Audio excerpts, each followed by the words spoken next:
Hi and welcome back to my channel. Today I'm going to be talking through my most worn items for autumn. If you are new here, this is something I do at the end of every single season. I love going through and analysing what it is that I've worn, how often I've worn it, and whether or not it was a wise investment. I have actually done a full blog post where I'm going to kind of talk a little bit more through the details and nitty-gritty of everything, which I will leave in the description box below if you would like to go and check it out. But essentially today I'm just going to talk through the 10 most worn items and maybe kind of reflect on any other little things that I've maybe noticed about my style and what I've been wearing over autumn this year. Now I feel like it makes sense to first of all start with the item that I wore the most over the season, and I actually think that this is a piece that has popped up in a lot of these videos in the past, and I mean I totally get why. It's an ultimate classic. It is my Dr. Denim high-waisted skinny jeans in the faded black. Now these I've had for I want to say a little over 5 years now, and they have really just become one of my ultimate wardrobe staples. They're sort of that one piece in my closet that, you know, if there was a fire I'd probably rush to save these. I love the way that they look on me. I am someone who does have a long torso, even though I'm 172 centimeters tall, so I find things with a higher rise are always a lot more flattering on me, and the fact that these are in a faded black, I think it just makes them go with everything. Unfortunately this particular style is no longer available, however they do similar ones, and I actually got mine tailored anyway so they'd fit me perfectly. So when I purchased them I got them taken up both at the hemline and I got them taken in as well, so they'd have a really nice narrow fit around my ankle, which is something I look for in skinny jeans. The next most worn item after my Dr. Denims were my Sam Edelman Lorraine loafers. I purchased these as a affordable dupe for the Gucci loafers. I thought these would be a really great alternative, and they've proven to just really be worth their weight in gold in terms of being a staple investment for my wardrobe. I love the way that these look. I think that they look a lot more expensive than they actually were. I believe the cost of these is under $150, which I personally think is a good price for a pair of well-made leather shoes. They haven't really scuffed up too badly, and I'm not too precious with these at all. I haven't really worried about them. They're, you know, I could probably put a little bit of polish on the toes, just kind of clean them up a little bit, but otherwise they look really nicely worn in. These go with everything. They're so comfortable. When I did first get them, I found them a little bit tight across the foot, so there was a little bit of pressure that I would get maybe after wearing them for about 6 hours. I don't get that problem anymore. I just love them. I find that they're one of the most comfortable shoes that I own, and they're a really good go-to for me, especially if my feet are cold. It's not cold enough to kind of warrant wearing boots, but I want something that's going to look really chic and be classic. And there's a little bit of a theme with the next few pieces just because I wore denim so much throughout autumn. It was just kind of my go-to in terms of something to wear on my lower half. I feel really comfortable in them, and I definitely have a silhouette preference as well. It's a skinny leg jean. So the next item that I wanted to talk about that was, you know, one of my most worn, or well, it's in the top 3, are these ASOS Farley mom jeans. Now I bought these a bit over 2 years ago, I want to say now, maybe 2 to 3 years ago, and again they've just been such a wonderful purchase. I do find ASOS denim to be a little bit hit or miss. When I first purchased from there, I had the worst experience. I bought jeans that fit me perfect through the leg, but were just so large around the waist it just didn't match up. And then I also had purchased another pair that I couldn't even get over my feet because the ankle opening was so narrow. But these on the other hand have just been such a perfect pair, and I have also purchased other denim since, which I've had a good experience with, so I'm not sure if it was just a fit issue at the time, but I love the way that these actually fit on me. They're in a 25 and they fit true to size. I have purchased these in other colors in this particular style, and they all run true to size. They all fit, in my experience, basically the same. There's maybe slight variations, but I do love the silhouette. These are called a mom jean, but this particular pair is definitely not. It's more of a skinny or slim fitting jean. I love the little raw edged stepped hem as well at the bottom. I just think that's a really nice detail, and the pull tabs as well at the waist I think are what elevate this. You can't wear a belt with them, but I just think that this is really cool. You can kind of really cinch in the waist if you want, so you don't actually need a belt, kind of negates the need for it. And I love the wash of them. They're just a great mid-blue wash, really practical pair. They wash really well in terms of laundering as well, and yeah, I can't say enough about these. Unfortunately, you know, again, this particular exact style is no longer available, but there are plenty of Farley mom jeans, and I will link the same color down in the description box for you guys. The next most worn item is another pair of jeans, but this particular pair will probably come as a bit of a surprise considering that I have said I wouldn't recommend you buying these. It's my Levi's Mile High skinny crop jeans. They're probably going to be a bit blown out on camera, camera. So these are high-waisted, I would say not as high-waisted as my Dr. Denims or my ASOS jeans, skinny jean that are very cropped. So I have a 28-inch inseam and I'm, as I mentioned before, I'm 172 centimeters tall. So that's quite short considering my height, and that's to my ankle. And these come up quite short on me, and that was the one thing I didn't really love about them. I bought them from Shopbop, and I do find that Shopbop's return policy is a little bit expensive. I think it's $30 US or something like that to return your order. So whenever I make a purchase, I usually hope it's going to be with the intent of keeping it. I decided to hang on to these, and I mean, I'm glad I did because I love a white skinny jean and they are something I've reached for a lot, but the quality is not on par with my wedgie straight jeans that I've got from Levi's. I find that the fabric is not as sturdy as those, it's not as thick, and also these have stretched out and bagged out a lot at the waist. So I will try and show you on the cutaways how large they are around the waist for me now. I find it's better to wear them with a belt or with a really big oversized sweater. And also, I don't know, you'll be able to see this I'm sure, but the leather tab on the back has bled a lot into the denim, and I have tried everything to kind of sort of reduce this. I didn't, you know, wash these in warm water or anything. I always wash them in cold water, but this just seems to have happened. So if anyone knows why this occurs or how I can kind of fix this up, please let me know in the comment section below, just because it's not the best look. Then the fourth and final pair of jeans, I promise, in my top 10 most worn were my Reformation black high-waisted skinny jeans. So you will have seen that I purchased these towards the start of the season. I got them because I was on the hunt for a pair of black skinny jeans. I didn't own any, and they are a really good classic wardrobe staple. So I thought they would be a great option for me just because I tend to go for more simple basic outfits. I will say that these aren't my favorite jeans. However, I really wanted to try and purchase a pair that were made more sustainably, and they seemed like a good option. I can't speak to the quality of other Reformation jeans, of course, but I think I was really surprised by how frequently I ended up reaching for these, a lot more so than I actually thought or anticipated that I would. I think it was just because they're a black jean, they go with absolutely everything.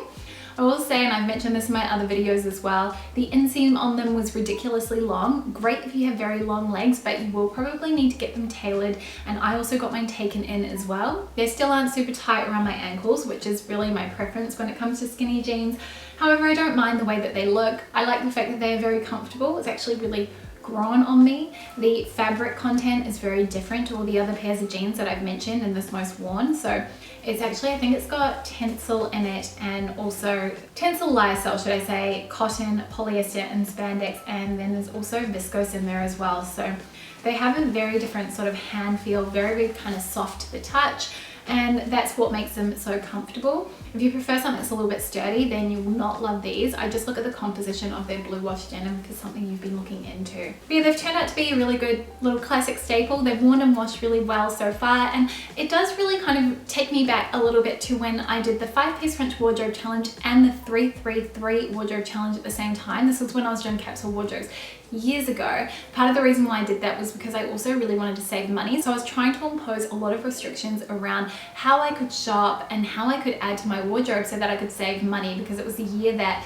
Luke and I were getting married, and also we were going to America and Europe as well. So we were trying to be quite savvy with how we spent our money. But at that time, I definitely was in that mindset of you just make do with what you have. And that's definitely what I've done with these jeans, and also those white Levi's jeans that I mentioned before. While they aren't perfect, they are serving the job that I kind of purchased them for, and I am enjoying wearing them. I think this next most worn item is probably going to come as a little bit of a surprise, because it is a pair of sandals. My Jane Debster sandals, which again are another shoe dupe, these ones for the YSL New Kids sandals, were one of the things that I reached for a lot at the start of the season, especially just wearing around the house. I'd say probably if I actually tallied up every single time I just slipped them on, even if it was only for 20 minutes, these probably ended up being my most worn item of the last 3 months.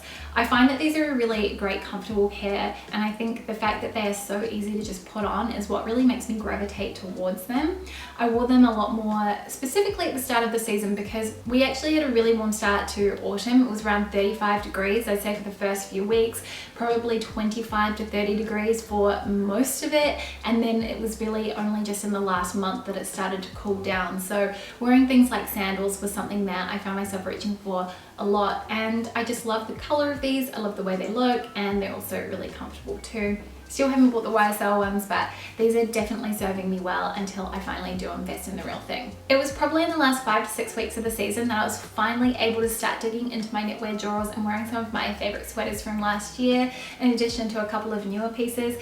And one of the ones that I sort of, I guess, went straight to just because of the very neutral color and the fact that it was just a really nice slouchy, oversized, kind of cozy fit, was this one here from Everlane. This is their alpaca sweater, and it's actually not 100% alpaca. It's got wool and nylon in it as well.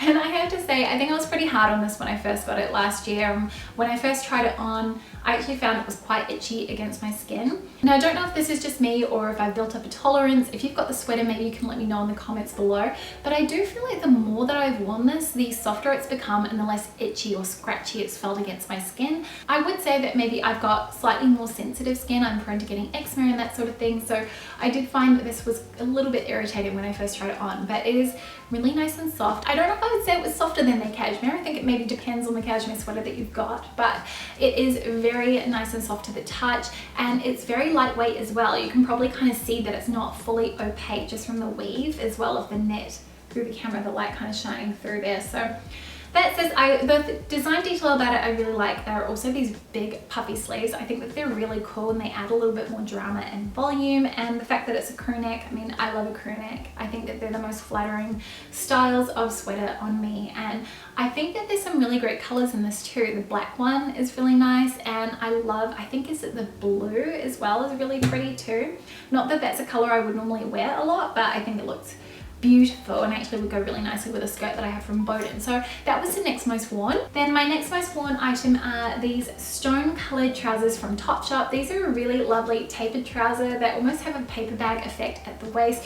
You will have seen me wear this countless times, I am sure, particularly in my styling videos. I absolutely adore reaching for these. I think it's what really encouraged my love of neutrals over the last few months, and they've been a great option for me when I want to wear a lighter color pair of trousers or something like that, or anything that's not denim really. It's been a great easy option for me because these go with everything, whether it's a black shirt or whether it's something white or even something beige, pink, everything. I can wear them with these.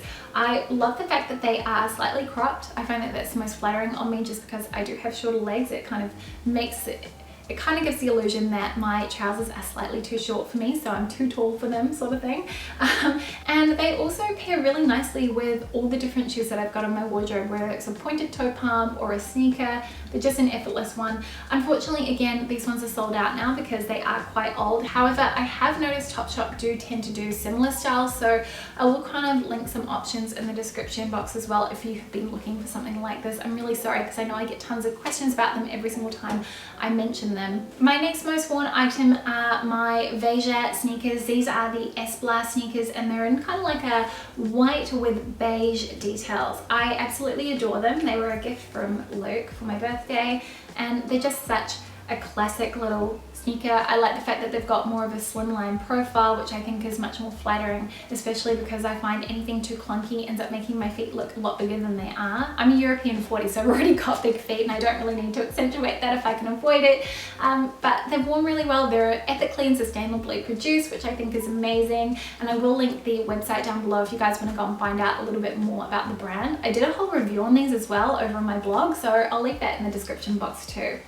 They are a canvas kind of lined interior, so they don't have loads of support in the sole, I will say. You could probably put an insole in there if you wanted, but they aren't uncomfortable. I did find that they took a while to break in. The tongue just digs into your shin and it is not the most pleasant thing.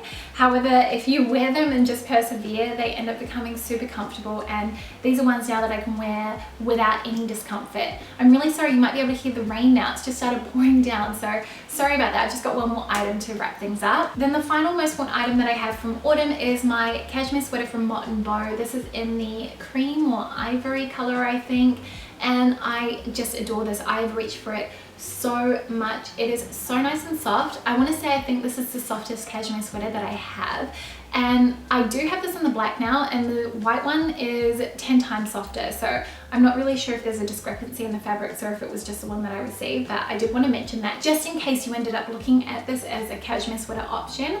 It is more of a lightweight feel, so it is much lighter than my Everlane and Grana ones. However, I feel like the fit is completely different.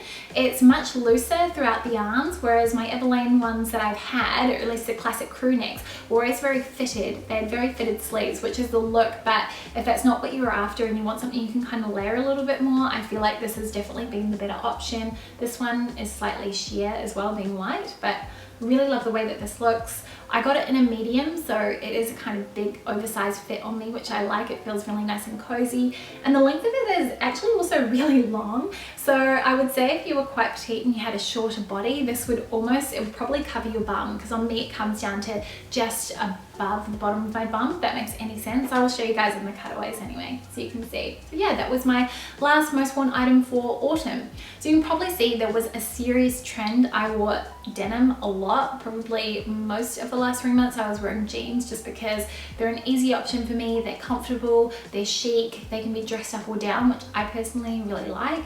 And I also gravitated a lot towards sort of more crew neck sweaters, especially as the autumn weather really started to roll in. I just found myself reaching for a nice classic crew neck because, again, comfortable, you can tuck it into some jeans, put on a belt, wear some heels, and it's just a really nice chic outfit with your jacket thrown on over the top. So I quite like that sort of effortless dressing. I think the thing that the last 3 months have really highlighted to me is how simple I like to dress. I'm not a fussy dresser. I like things to be really easy, and I do like there to be a little bit of a formula when it comes to getting dressed. So A plus B plus C equals outfit kind of thing. And that's definitely what I notice. I do have very set kind of outfit formulas that I go to all the time, and I don't mix things up too often, but when I do, I always enjoy it, and I think that's kind of the fun of fashion. So those were my 10 most worn items from autumn. I'd love to know what items you were wearing a lot last season. Let me know down in the comments below. And I also just wanted to let you guys know before I wrap this video up that I'm going to be sharing 3 videos a week from now on, hopefully for the foreseeable future. So that means that my upload schedule is also going to change. So all the times I mentioned are going to be in Sydney time, but I'm going to be uploading on Sundays at 8 p.m, Wednesdays at 8 a.m, and Fridays at 8 a.m. So there's going to be a lot more videos coming out. If you've got any particular requests, you can leave them down in the comments below as well. I know that I only just finished Everyday May, but I've got so many ideas for things that I want to share with you, and I'm looking forward to having 3 videos going up every single week. It's a really great way for me to connect with you a bit more as well. Anyway, that's it from me. I will see you on Thursday with a new video. See you then. Bye.